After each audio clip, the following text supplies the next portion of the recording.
तो हेलो, नमस्ते, आदाब, सत श्री अकाल।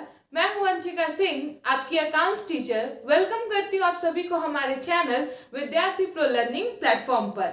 तो पिछली वीडियोस में हमने यूनिट 1, यूनिट 2 और यूनिट 3 को कवर कर लिया था और आज हम लोग पढ़ेंगे यूनिट 4 को, जो कि है डिसोल्यूशन ऑफ पार्टनरशिप फर्म। तो बिना वीडियो को ज्यादा लंबा करते हुए let's move to our topic. तो बात करें डिसोल्यूशन की, तो डिसोल्यूशन का मतलब ही होता है किसी भी चीज का एंड में आना, यानी कि खत्म हो जाना, डिसॉल्व होना। तो डिसोल्यूशन ऑफ पार्टनरशिप फर्म ये बोलता है कि जब कोई पार्टनरशिप बिजनेस एंड आ जाए, खत्म हो जाए, उसे ही हम लोग डिसोल्यूशन ऑफ पार्टनरशिप फर्म कहते हैं। डिसोल्यूशन में सारे एसेट्स को बेच दिया जाता है और सारी लाइबिलिटीज को पेड ऑफ कर दिया जाता है। बाकी जो रिमेनिंग पैसा होता है वो उससे पार्टनर्स के अकाउंट को सेटल कर दिया जाता है। डिसोल्यूशन जो होता है, या तो वो प्रॉफिट शेयरिंग रेशियो के चेंज में भी हो सकता है कि हाँ भाई प्रॉफिट शेयरिंग रेशियो बदल रहा है तो इस पार्टनरशिप बिजनेस को बंद कर दीजिए और नया पार्टनरशिप बिजनेस स्टार्ट कर दीजिए। या फिर किसी पार्टनर के नए पार्टनर के एडमिशन पे भी हो सकता है कि हाँ भाई जब कोई नया पार्टनर बिजनेस में एडमिट हो रहा है तो ठीक है, पुराने पार्टनरशिप बिजनेस को खत्म कर देते हैं, नया पार्टनरशिप बिजनेस स्टार्ट करते हैं। एडमिशन के केस में भी हो सकता है, रिटायरमेंट के भी केस में हो सकता है। अब रिटायरमेंट के केस में होगा तो भाई कोई पार्टनर रिटायर हो रहा है तो वो पार्टनर रिटायर हो जाएगा तो बच्चे के जो पार्टनर अब वो अपना बिजनेस चलाएंगे, तो ऑब्वियसली अपने पार्टनरशिप फॉर्म को डिसॉल्व करके नए पार्टनरशिप बिजनेस को चलाना चाहेंगे। किसी पार्टनर की डेथ हो जाए, अब कोई मर जाएगा तो मरने के बाद कौन बिजनेस चलाएगा, आत्मा तो चलाएगी नहीं, तो उस टाइम पे भी पार्टनरशिप फर्म को बंद कर दिया जाता है। हाँ, किसी पार्टनर की इंसॉल्वेंसी हो जाए, यानी कि कोई पार्टनरशिप फर्म दिवालिया घोषित हो जाता है, बंद हो जाता है, उस केस में भी हमारी डिसोल्यूशन हो सकती है। लास्ट ये भी बोल सकते हैं कि जब पार्टनरशिप बिजनेस का पीरियड ही ओवर हो जाए, मतलब जितने दिन के लिए बना हो उतने दिन के पीरियड के बाद जब इसको डिसॉल्व करने का टाइम आता है, उस केस में भी डिसोल्यूशन होता है पार्टनरशिप फर्म का। इसके बाद पढ़ेंगे कि डिसोल्यूशन में कौन कौन से अकाउंट को प्रिपेयर किया जाता है। तो अगर डिसोल्यूशन ऑफ पार्टनरशिप फर्म की बात करें तो इसकी अकाउंटिंग प्रोसीजर 5 तरीके से की जाती है। सबसे पहले बनाया जाता है रियलाइजेशन अकाउंट। रियलाइजेशन अकाउंट एक ऐसा अकाउंट होता है जहां पे एसेट्स और लाइबिलिटीज को डिस्पोज ऑफ किया जाता है, यानी एसेट्स को सोल्ड कर दिया जाएगा, लाइबिलिटीज को पेड ऑफ कर दिया जाएगा, बाकी जो पैसा होगा उसको पार्टनर कैपिटल अकाउंट में सेटल किया जाएगा। दूसरा अकाउंट बनता है हमारा loan by firm to partner. अगर फर्म जो है किसी तरीके का लोन दी होगी पार्टनर को तो उसका बनेगा। तीसरा होगा अगर पार्टनर फर्म को कोई लोन दिया होगा उसका प्रोसीजर किया जाएगा। फोर्थ में पार्टनर्स कैपिटल अकाउंट बनाया जाएगा जहां पे इन सारी चीजों को सेटल कर दिया जाएगा और लास्ट में बनेगा कैश और बैंक अकाउंट। अब बात करेंगे कि जो डिसोल्यूशन होता है पार्टनरशिप फर्म का, वहां पे कैसे, मतलब उसका क्या प्रोसीजर होता है। तो जो डिसोल्यूशन होता है पार्टनरशिप फर्म का, ये 2 तरीके से हो सकता है, या तो इंटरवेंशन के बिना भी हो सकता है कोर्ट का, या फिर जब कोर्ट इंटरवेन करे तभी भी होगा। अब बिना इंटरवेंशन के आप म्यूचुअल एग्रीमेंट पे कर ले, या फिर किसी इवेंट हो रहा है, कोई ऐसा चीज हो रहा है जिसकी वजह से आपको पार्टनरशिप फर्म को डिसॉल्व करना पड़ रहा है, उस केस में होगा। अब कोर्ट तभी करेगी जब आप कोई इलीगल काम करेंगे या फिर आप कोर्ट के हिसाब से काम नहीं करेंगे, तो इस केस में भी आपके पार्टनरशिप बिजनेस को बंद किया जा सकता है। तो जो डिसोल्यूशन है उस टाइम पे ये पता चलता है कि जो पार्टनरशिप फर्म है वो 2 तरीके के डेप्ट को ले सकता है। एक होता है फर्म का डेप्ट, एक होता है प्राइवेट डेप्ट। फर्म डेप्ट मतलब वो डेप्ट जो कि फर्म लेगी तो उसको फर्म के द्वारा ही चुकाया जाएगा। प्राइवेट डेप्ट वो डेप्ट होता है जो पार्टनर्स के द्वारा लिया जा रहा है, तो उस केस में वो जो डेप्ट होगा वो फर्म नहीं चुकाएगी, उसको सिर्फ पार्टनर के द्वारा चुकाया जाएगा, वो भी उनके खुद के एसेट से, ना कि फर्म के एसेट से। अगर फर्म का डेप्ट होगा तो उसको अगर आप पेमेंट नहीं कर पाएंगे तो आप भाई फर्म के एसेट से उसका लाइबिलिटीज का पेमेंट कर सकते हैं। लेकिन प्राइवेट डेप्ट के केस में ऐसा नहीं हो सकता। आप ये नहीं बोल सकते हैं कि हाँ भाई बिजनेस तो मेरा ही है तो चाहे मैं अपना एसेट दूं चाहे फर्म का दूं, ऐसा बिल्कुल नहीं। अगर आपने अपना खुद का डेप्ट लिया है तो उसके रिस्पॉन्सिबल भी आप ही होंगे, यानी उसको भी चुकाना आपकी ही लाइबिलिटी बनेगी। उसके लिए फर्म के एसेट्स को नहीं बेचा जाएगा, नहीं डिस्पोज ऑफ किया जाएगा लाइबिलिटीज को पेड ऑफ करने के लिए। अब पढ़ेंगे कि रियलाइजेशन अकाउंट को किस तरीके से प्रिपेयर किया जाता है और उससे के बाद जो जो अकाउंटिंग प्रोसीजर्स किए जाते हैं उसकी क्या क्या एंट्रीज की जाती है। तो रियलाइजेशन अकाउंट की बात करें तो रियलाइजेशन अकाउंट एक ऐसा अकाउंट होता है जहां पे एसेट्स और लाइबिलिटीज को डिस्पोज ऑफ किया जाता है, यानी एसेट्स को सोल्ड कर दिया जाता है और लाइबिलिटीज को पेड ऑफ कर दिया जाता है। अब रियलाइजेशन अकाउंट जो होता है वो नॉमिनल अकाउंट के रूल को फॉलो करता है, यानी कि अगर कोई भी लॉसेस हो गए या जो भी एक्सपेंसेस होंगे वो डेबिट होंगे, जो भी इनकम होगी वो क्रेडिट होगी, यानी यहाँ पे प्रॉफिट एंड लॉस को निकालने के लिए इसको बनाया जाता है। तो अगर रियलाइजेशन अकाउंट की प्रोफार्मा की बात करें तो सबसे पहले जितने भी एसेट्स होंगे उनको सबसे पहले डिस्पोज ऑफ किया जाएगा, यानी जो भी क्रेडिट साइड में आपके एसेट्स दिख रहे होंगे सभी एसेट्स को आप डेबिट साइड में लिख देंगे।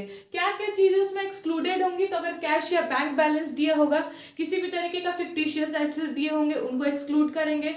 अगर कोई भी डेबिट बैलेंस होगा पीएलएन अकाउंट का उसको हटाएंगे। कोई भी पार्टनर्स कैपिटल अकाउंट का डेबिट बैलेंस दिया होगा उसको नहीं दिखाएंगे। करंट अकाउंट का बैलेंस दिया होगा उसको नहीं दिखाएंगे।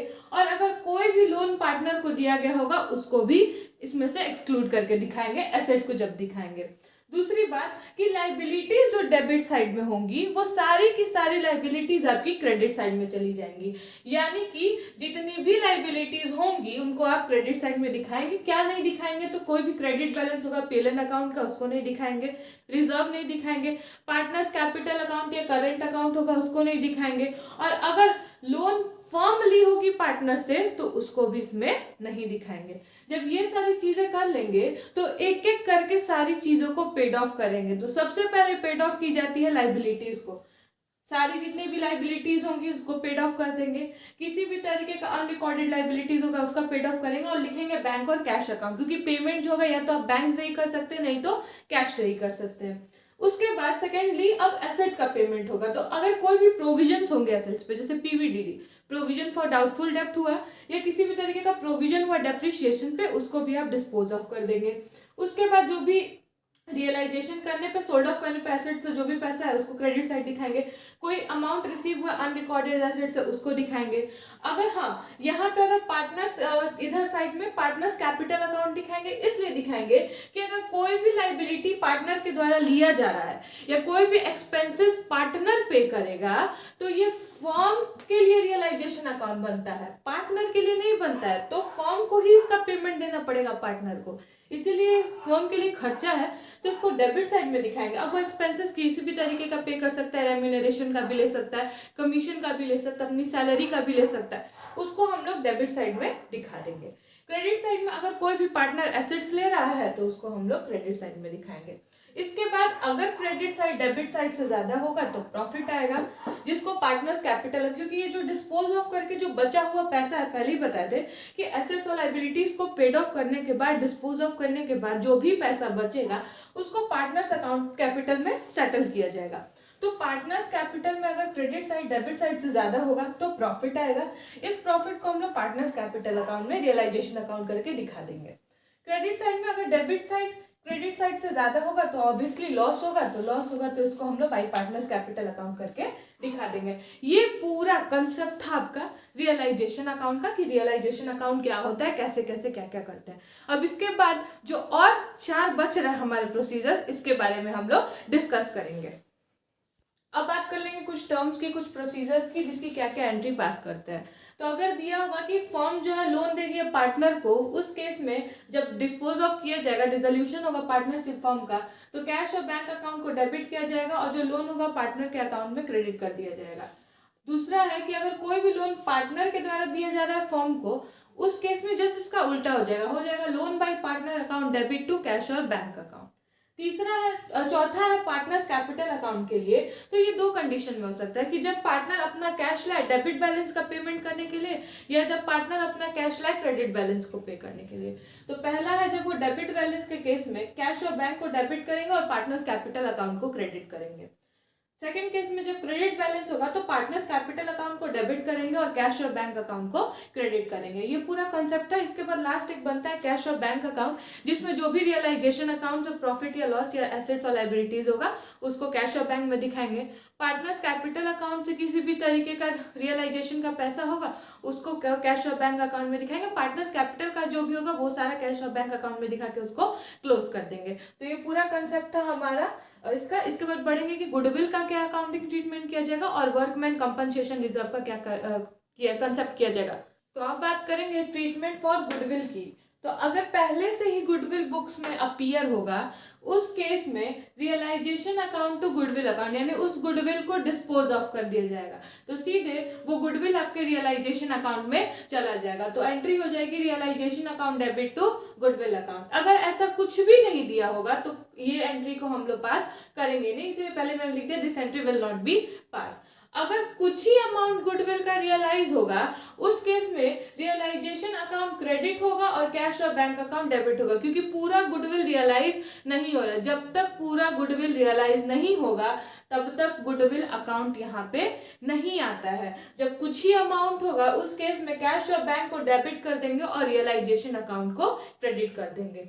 तीसरा चौथा है कि अगर गुडविल जो है वो किसी भी पार्टनर के द्वारा ले लिया जाएगा तो सीधे पार्टनर्स कैपिटल अकाउंट को डेबिट करके रियलाइजेशन अकाउंट को क्रेडिट कर देंगे। ये पूरा कॉन्सेप्ट था गुडविल के बारे में। अब इसके बाद हम लोग पढ़ लेंगे कि वर्कमैन कंपनसेशन रिजर्व की क्या ट्रीटमेंट की जाएगी। तो बात करते हैं वर्कमैन कंपनसेशन रिजर्व के बारे में। तो वर्कमैन कंपनसेशन रिजर्व मैंने बहुत बार बताया कि एक ऐसा रिजर्व जो कि कॉम्पनसेट करने के लिए एम्प्लॉयज के लिए रखा जाता है, ऐसे रिजर्व को हम लोग वर्कमैन कंपनसेशन रिजर्व कहते हैं। तो अगर वर्कमैन कंपनसेशन रिजर्व की बात करें तो अगर कोई भी लाइबिलिटी नहीं होगी वर्कमैन कंपनसेशन रिजर्व के लिए, उस केस में वर्कमैन कंपनसेशन रिजर्व का सारा पैसा पार्टनर्स अपने अमंग में ओल्ड रेशियो में बांट लेंगे। इसमें याद रखिएगा कि जो भी पैसा होगा वो ओल्ड रेशियो में ही बटेगा, यानी कि वर्कमैन कंपनसेशन रिजर्व का सारा पैसा पार्टनर्स अपने अमंग में बांट लेंगे। दूसरे केस में अगर वर्कमैन कंपनसेशन रिजर्व जो है उसकी जो लायबिलिटी है वो वर्कमैन कंपनसेशन रिजर्व से कम हो, उस केस में workman compensation reserve account debit होगा और जो पैसा है वो रियलाइजेशन और पार्टनर्स कैपिटल अकाउंट के अमंग में बढ़ जाएगा। थर्ड पॉइंट बोलता है कि लायबिलिटी ही जो है वो वर्कमैन कंपनसेशन रिजर्व के बराबर हो जाए, उस केस में कुछ नहीं करना है, सारा वर्कमैन कंपनसेशन रिजर्व का पैसा रियलाइजेशन अकाउंट में चला जाएगा। लास्ट बोलते हैं कि जब लायबिलिटी ही WCR से ज्यादा हो जाएगी, उस केस में सेम एंट्री पास करेंगे जो थर्ड में करेंगे, यानी वर्कमैन कंपनसेशन रिजर्व का सारा पैसा रियलाइजेशन अकाउंट में चला जाएगा। डिसोल्यूशन में एक और चीज का ध्यान रखिएगा कि अगर बैलेंस शीट ना दिया गया हो, उस कंडीशन में एक मेमोरेंडम बैलेंस शीट बनता है जहां पे लायबिलिटीज, एसेट्स और कैपिटल अकाउंट को लिख के एक बैलेंस निकाला जाता है, जिसकी मदद से हम लोग रियलाइजेशन अकाउंट, कैपिटल अकाउंट और कैश और बैंक अकाउंट बनाते हैं। तो ये पूरा कंसेप्ट था जो हमने यूनिट 4 में पढ़ा है, और अब इसके बाद हम लोग यूनिट 5 को डिस्कस करेंगे। Thank you, that's all for today. और अगर वीडियो अच्छी लगी हो तो चैनल को लाइक, सब्सक्राइब, शेयर करना ना भूलें और अपने वैल्यूएबल कमेंट्स को भी प्लीज प्रोवाइड करें और नीचे दिए गए बेल आइकन को भी प्रेस कर दें। Thank you.